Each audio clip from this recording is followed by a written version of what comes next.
একটি মন্ত্রিপরিষদে যে তদন্ত কমিশন গঠন হয়েছে আমাদের বিচারপতি শামীম হাসনাইন স্যারের নেতৃত্বে, তো সেই এই লাস্ট তিনটে নির্বাচন নিয়ে 18, 14, 18 এবং 24-এর এই তিনটি নির্বাচন যেই মানে হচ্ছে গণতন্ত্রকে ধ্বংস করে দিয়েছে এবং এই নির্বাচন যে আসলে পক্ষপাতমূলক ছিল এবং এই নির্বাচন যে সুষ্ঠু হয়নি তার পরিপ্রেক্ষিতে যে তদন্ত কমিশন গঠন করা হয়েছিল, সেই তদন্ত কমিশন এখন পর্যন্ত কোনো রিপোর্ট তারা উপস্থাপন করতে পারেনি। সেটি আসলে অনেক বেশি হতাশা।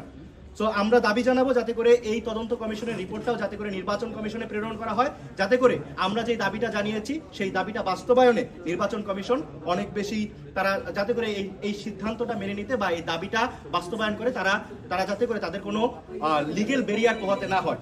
তো আরেকটি বিষয় সেটা অনেকভাবে উল্লেখ করতে চাই, সেটা হচ্ছে আমাদের যে রাজনৈতিক দলগুলো, সেই রাজনৈতিক দলগুলো এই সিদ্ধান্তের ক্ষেত্রে বাংলাদেশের জনগণ যে সিদ্ধান্ত নিয়েছে যে 24-এর ডামি ইলেকশনে যারা অংশগ্রহণ করেছে তাদেরকে প্রার্থী হতে পারবে না, এটি বাংলাদেশের জনগণের সিদ্ধান্ত।